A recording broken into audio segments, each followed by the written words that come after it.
you can be the most capable person in the world, but once you hit capacity, once your shoulders are loaded with as much as you can take on, your capability will rapidly diminish. And I think for me, that was the biggest challenge, was being over my capacity level consistently, day in, day out, for years and years and years. And being able to have that resilience, which I think turned out to be a lot stronger than I thought, that for me was the biggest challenge. And of course, there were some situations that were really difficult that I had to overcome. But being able to front up each and every day, again and again and again, the challenge that I had to face.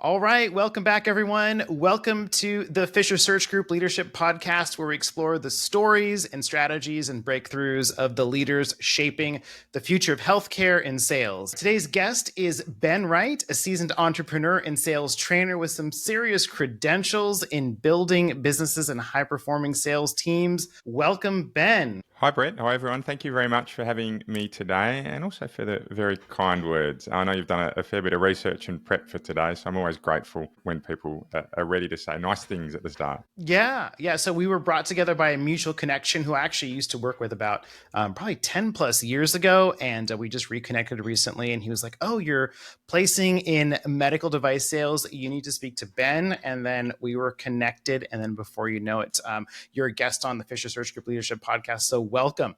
Real quick for our listeners and viewers, Ben's journey from corporate life to running your own training business is a story of resilience, reinvention, and building structure where none existed. So you've helped team turn chaos into clarity, and your frameworks have given businesses a repeatable path to growth.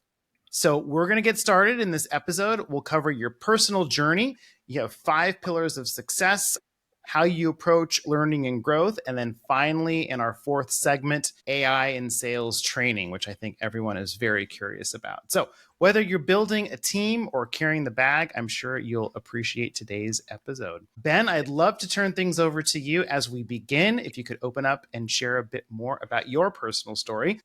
Let's talk about your journey. You went from corporate life to building your own business. What drove that leap? It's always such an open-ended question when we start to talk about my journey.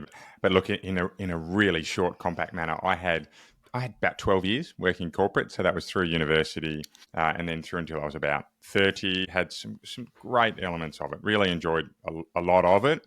But by about 30, I realized that I was getting really itchy to have a bit more control around my journey and where I was heading. And there are a couple of very explicit moments. I remember sitting with my manager in his office. We just had a great year, and I had this overwhelming sense of I from my leader at that point in time. And that was one that said to me, do you know what, I'm in this for learning and growing and building great things with great people. And I'm getting the sense here that the hard work isn't necessarily being appreciated. So off I went. Started my first business. I mean, it was pretty simple, right? We're talking about glass bottled milk, preservative-free bread, and the freshest produce I could find, thrown into wooden crates, delivered by guys and girls dressed up as milk people or milkmen, as you want to say, running around the streets of Melbourne in Australia. That then really quickly moved into a really long stint in renewables. And that was a really successful business, I must say. We had 280 staff and subcontractors by the end of that business. So it was really strong and sold out to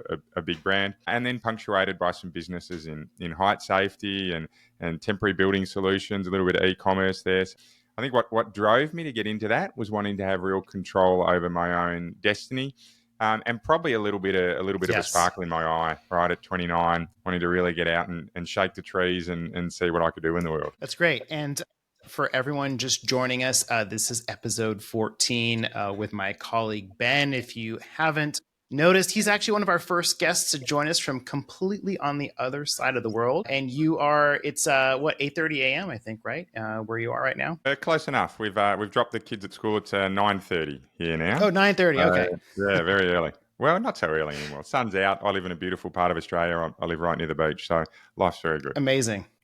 So our theme today is resilience, frameworks, and learnings, your sales journey. So you started your own business, and I'm sure there was some highs and lows along the way. Was there any moment where you had to come back from the brink or come back from a challenging situation and what you took away from it? It's a really good question, Brett, because we often hear about people who say, I had to fail once, twice, three times before my business or my journey succeeded. I think Mm-hmm. my story, and certainly a lot of entrepreneurs that I work with, have a very similar story where it wasn't about one single event that was Mm, challenging, but a huge summation of many, many difficult moments, right? Because I talk a mm, lot about the difference between capability and capacity. You can be the most capable person in the world, but once you hit capacity, once your shoulders are loaded with as much as you can take on, your sure. capability will rapidly diminish. And I think for me, that was the biggest challenge, was being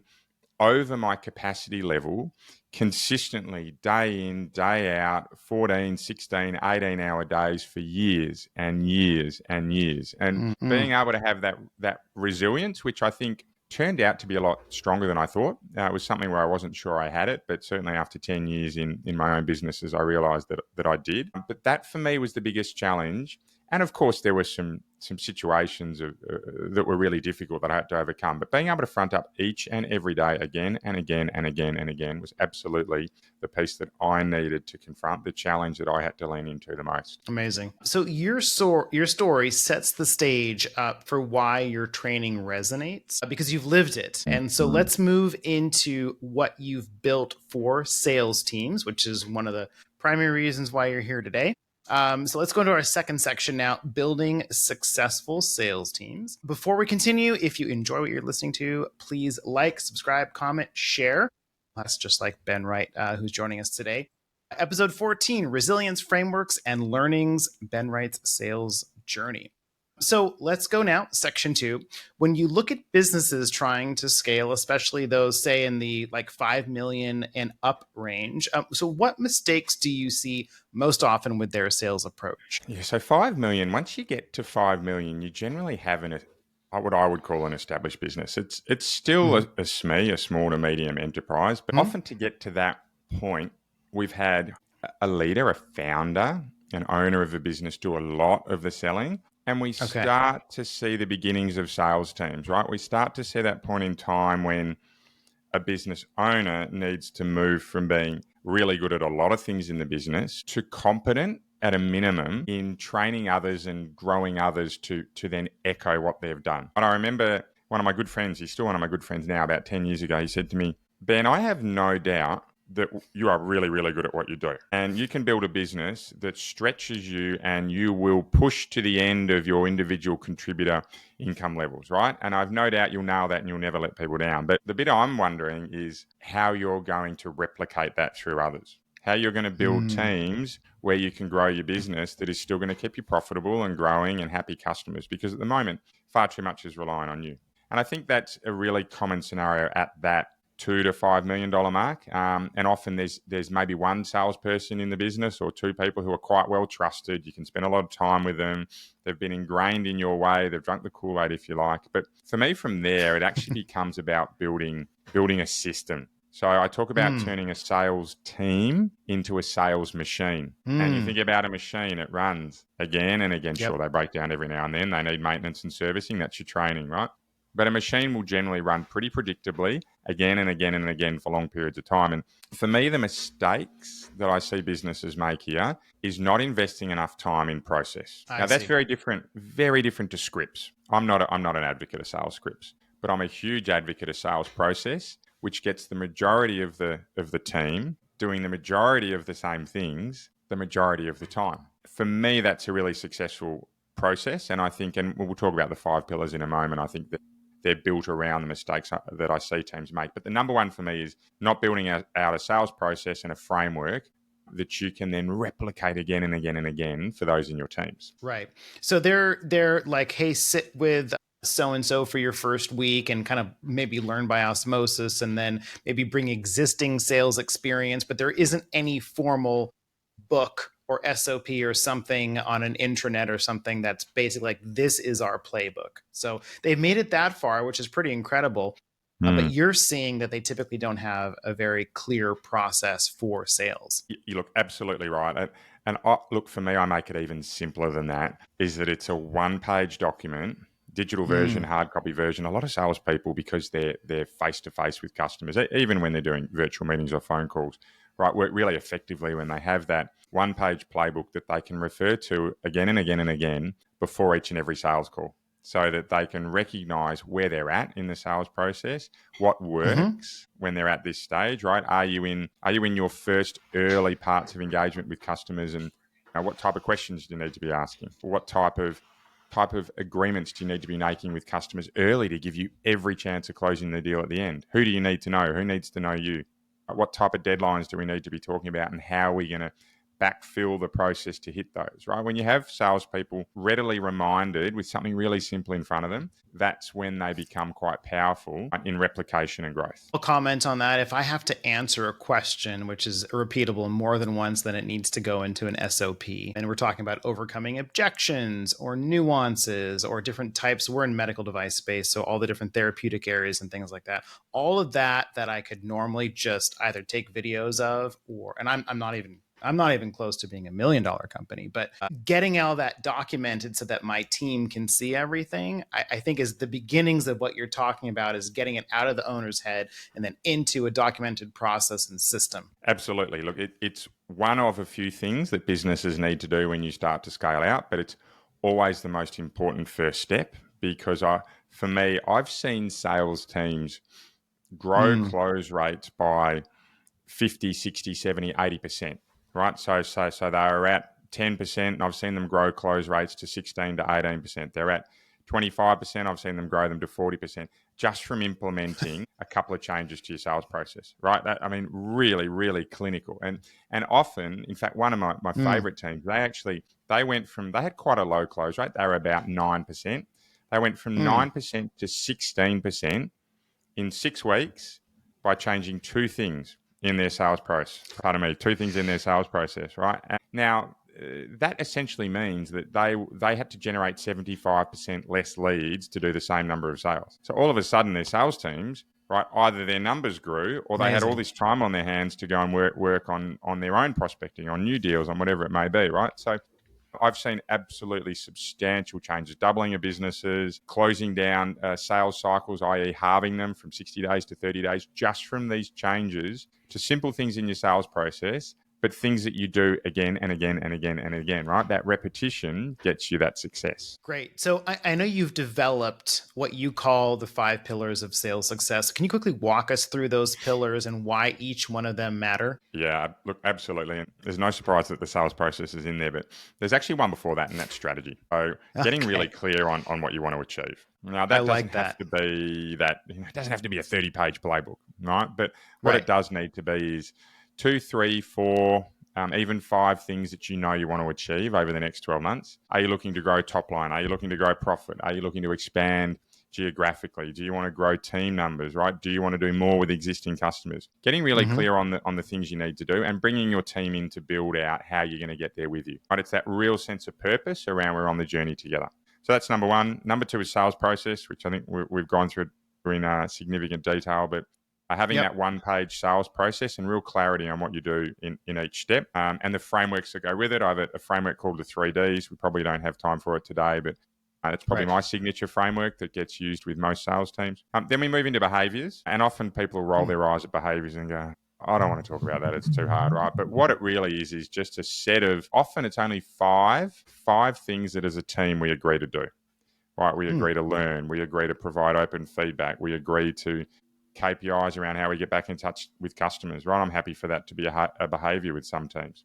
Right, but Yep. once we get the behaviours right in the team and we all agree on how we're going to act at a baseline level, it becomes really powerful to then govern how we act. The great teams that work with this, I see them call out the behaviours again and again and again. So that's the third one. Fourth one comes down to how we measure success. So I call that metrics, rituals, and celebrations.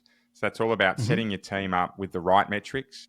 So often I see sales teams with HubSpots or Salesforce dashboards that are 10, 12, 14 reports long. And I look at it and go, oh my God, your salespeople are trained to talk to people, not to be admin staff, right? That Right. you're Right. just Right. never going to get buy-in. So we work off 3 really simple sales metrics that are really powerful and cut through. But then we also talk about how we recognize progress and celebrate wins. I don't think I've ever worked with a leader. I don't think ever have I worked with a leader actually that says I celebrate enough, because there's always the Mm. worry that if I celebrate too much, the team is going to get lazy, right? So Interesting. but at the same time, teams that run in the red zone without appreciation, turnover numbers start to really rise. So there's a really nice balance there that is really important for teams succeeding. And then the last one comes down to training and coaching. So training being knowledge transfer, Yep. coaching being knowledge enhancement. So how do we get our Hmm. teams to learn, right? So they are the most educated team, amongst our peers. But more importantly, how do we then take that knowledge that they've learned and apply it in a really practical manner, right? So you take the theory from theory to application. So this sounds amazing, and I have a question for you, which just came to mind. How do you handle adoption?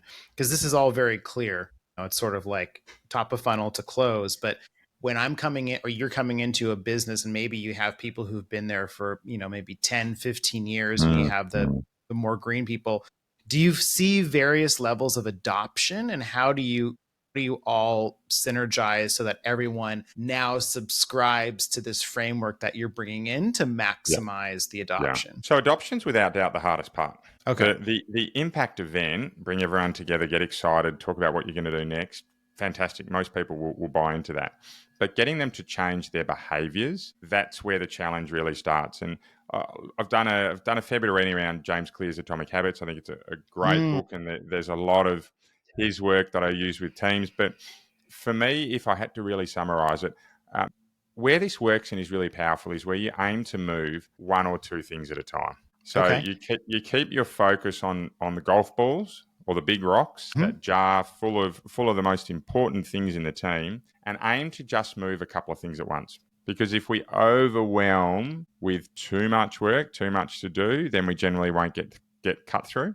But if we can focus on, as a team, speed of customer contact, or quality of quote consultation, or who we're engaging in the process, or even some frameworks like if I will you is one that teams I work with use a lot, right? A customer wants something. Okay, if I do this for you, will you sign the agreement, agree to move forward, right? Even things as simple as that. I've seen, in fact, last week, I've seen the if I will you framework close out a three Hmm. quarter of $1 million deal that wasn't going anywhere. All of a sudden that framework's rolled in, and the deal, Hmm. instead of ambling along for the next 6 or 8 weeks and having the risk of inertia getting in the way, it was done, closed, deal done, away they go. So Mhm. focusing on the simple things is really important. But I'm Yep. also now, for the first time, I'm confident in some of the AI tools that are out there, and I won't jump into it because I know it's on our agenda for today. But Yep. using tech to help support that implementation is really powerful. Very cool. Very cool. So, this has been all about building successful sales teams with my colleague, Ben Wright. And today's episode 14, Resilience, Frameworks, and Learning, is taking us through Ben's journey, building teams. And now I want to jump into the learning and growth part. So, that last bit was really key. I think just try one or two things at a time so that your teams aren't overwhelmed as you're building the team. But now the learning and growth, let's focus in on you. What rituals and routines help keep you learning efficiently today? How are you staying ahead? Learning's been a learning journey for me.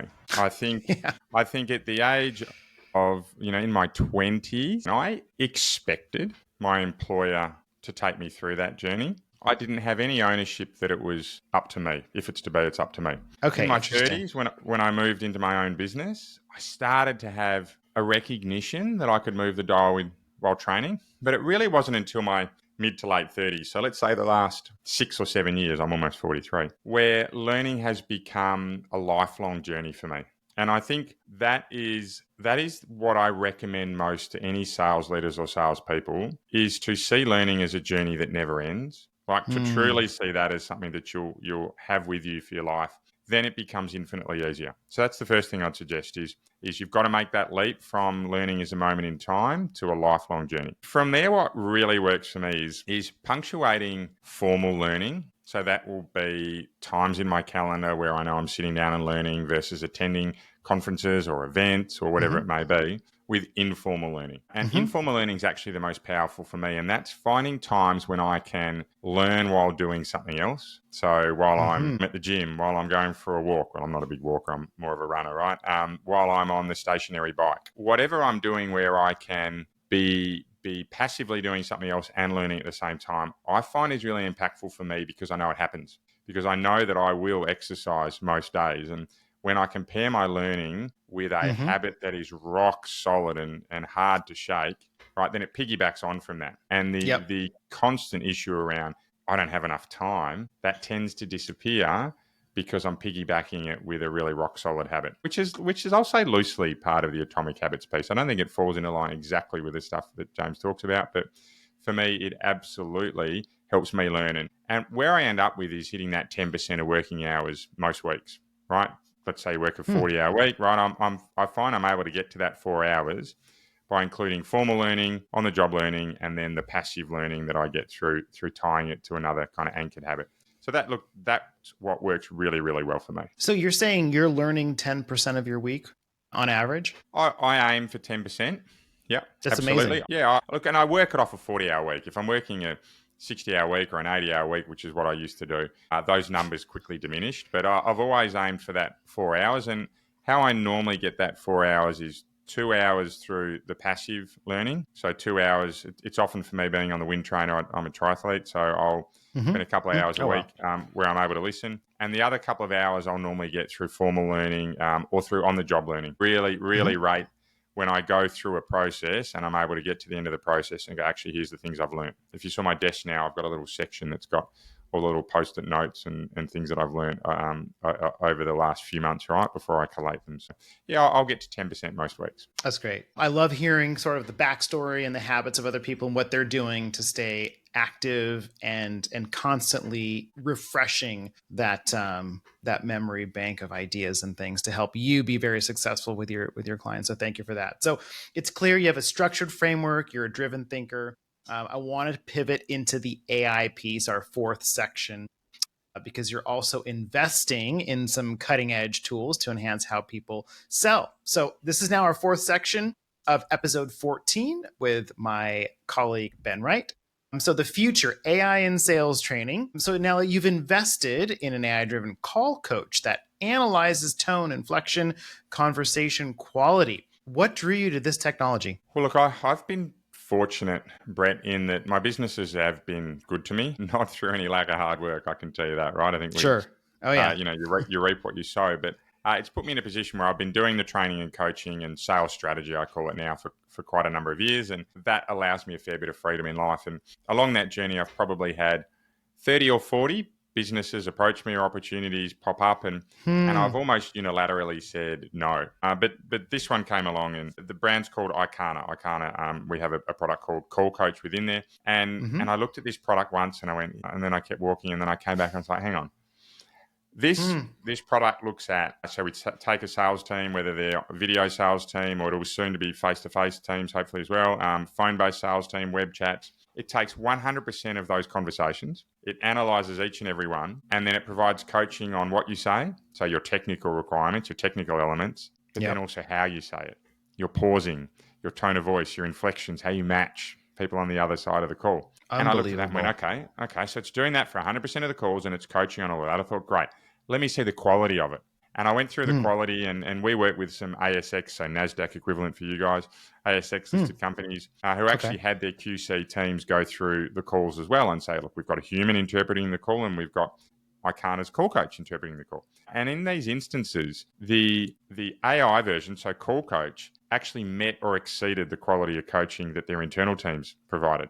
So I looked at that and went, okay, so we've got a product that's got broad scope. We've got a product that is providing great quality of outcome. And my third piece was, this must be really expensive, right? And then I looked at it and it certainly wasn't, right? But, most of our customers are spending 25 to 30,000 USD a year on this, right? And they've got teams of, our largest teams have quite a few hundred, but that's for teams of up to about 100 people, right? And I looked at the return on investment there and said, these guys have got to get one extra sale or solve one extra issue every couple of weeks, right? To be able to get a payback in it. The payback is huge. So I said, you know what, it's time to jump in because this is doing implementation better than I can. And I've been doing this a long time and would say I've got a bit more experience than a normal sales leader in doing this. So if it's doing a better job than I can, who people are hiring me to do, now it's not in the impact event. It's not in the design. It's only in the implementation, right? That's really important. You've still got to do the work up front. as a team. But when you start to roll this out, it just makes that implementation so much easier. So yeah, so we're chugging along. Our minutes that we're recording are growing pretty rapidly each month, and we're really working with some great blue chip brands across their sales teams, service teams, and even compliance teams. So yeah, I think it's a real watch this space around the future of sales implementation, right? The training, not just how we do it, right? But the piece that takes what we've learned and applies it to our day-to-day jobs. So, do you see this technology complementing the human coaching rather than replacing it, or are there instances where it could fully replace the human sales training and coaching? I'm a big believer in the human element of coaching, so I'm probably a little bit subjective here. I think it can replace. Let me rephrase that. I think it will supplement human coaching, but what I think it will do more than anything is it will remove the least impactful part of coaching and provide that laser guided focus into where perhaps the AI machine can't quite get the result, right? So I think that 60, 70, 80% of training needs of the implementation part of training, this tool can cover. And for the remaining parts it can't, it will really Amazing. clearly identify what those are, right? So as a leader, instead of having Yeah. to spend 10 hours coaching a month or whatever that time is, right, you'll be able to spend 2 or 3 hours coaching and have 90% of that impact. And the last 10% will be done by an AI tool at a significantly reduced cost and bandwidth, bandwidth taker. So yeah, there's a couple of benefits, a couple of upsides there. So, is there a certain industry or size company that would benefit most? I know when we were talking and we were preparing, we were saying it, the price point could be maybe around like 1,000 a month for smaller teams. I mean, that seems Yeah. really accessible. Yeah, we have a light model that for smaller teams is about 1,000 US a Yeah. month. Yeah. Look, generally teams between 10 and 100 is the sweet spot for this brand. Teams over 100, look, they just move into a different model of the Sure. product that we have, right? We go into hundreds of call center type of people. That's not a problem. But for the Right. standard call coach product, 10 to 100 is that sweet spot. We know it works really well in education. We know it works really well in finance. We know that it works really well in sales-driven businesses. They're three categories: medical, healthcare, energy. So those 5 kind of categories, we know we've got really serious runs on the board. It's working for BPO style businesses, so external call center teams. We've got marketing agencies that are using it, the automotive industry. So there's a number of categories where we've got real proof of product. But I think it's going to really land with sales teams that are phone based right now, Okay. compliance teams and customer service teams that are phone based, those bigger call center environments. And very, very soon, I think we'll crack the code around face-to-face sales teams. And that just changes the game, right? Yeah. Yeah. I have a couple. We should talk again offline because I have a couple of groups that I'm thinking of that may be interested in something like this. So I'm glad we're talking more about it now. Real last question here. If you were to look 5 years, it seems like a cliche question. 5 years into the future, what's your prediction? What will separate the best sales teams from organizations, from the rest? It's a good question. The answer is going to be different depending on what you sell, right? Whether you're a transactional sales team or a higher value strategic sales team. And look, I'm going to focus on a higher value strategic sales Yep. team because I agree. I think there's a fair bit of evidence that your low value transactional sales teams will probably be replaced by AI agents. But I think for me, your higher value sales teams will recognize the importance of relationships. I don't think that'll change. But I think what they'll also acknowledge is that there are elements of their job that can be done by AI agents. So that will be your qualification, your phone qualification, some of your inbound, some of your outbound activity, your coaching, your training, right, will be really, really heavily driven through AI. Some of your research around your teams, right? And look, Yeah. in some instances, I think what we'll see is, in fact, I think this will happen more than some. It'll happen quite regularly. Is they'll have AI sales agents who will learn the business and will end up being the gold star of how you should act as a salesperson. And we will then try and roll that agent out through our process of our sales teams, but allow people to create those relationships, right? So our best performing technical agent will be AI driven. Everyone else will need to borrow those skills, but we'll have a human element that I still think is going to be hard to be replaced. Even once we get past that delay in AI response rates that we're seeing at the moment, right? AI agents, there's that slight delay when they respond to people on the phone. I think we'll get through that and it'll become more natural, but I think the human element will still be important. Okay. This has been really good. I want to wrap things up for our time together. We're approaching the top of the hour. What's the best way people can get in touch with you? Obviously, LinkedIn, but what do you prefer? LinkedIn's a great one. Coach Ben Wright, BenWright. I would say the best way is through the website, www.strongersalesteams.com. We actually have a program launching very, very soon that's called Sold Out Sales Teams that'll work really, really well for these $5 to $50 million size businesses. Okay. It's a structured group learning program where you don't have to pay the fees for one-to-one consulting, but you get to work with groups of people. So that's coming out soon enough, and I think that'll be the best way to learn more about me through that program. Amazing. And we'll add titles throughout this episode so people can see about the program that you just talked about, the AI program, and then of course your website, and then some other tips in there which I thought were really useful. Any last words before we go today? It's funny, I always sign my podcast off with one sentence, and I think it's really impactful for people who are in sales, and that's to keep living in a world of possibility, and you'll be amazed by what you can achieve. So for me, it's salespeople. I love that. You've got to keep pushing. You've got to keep turning up each day. You've got to keep living around what could happen and where you could be, because that will drive you to places where you won't get without some belief. Amazing. So that was Ben Wright, entrepreneur, trainer, and master of frameworks that actually stick. Ben, thank you very much for sharing your story with us today. It's really all about what you've given, and you've given us a tremendous amount of information and intel. So I know our community will benefit from hearing all of this. So thank you for making time in your schedule, and we look forward to staying in touch with you. Thanks, Brett. Lovely to be aboard. Okay, thanks.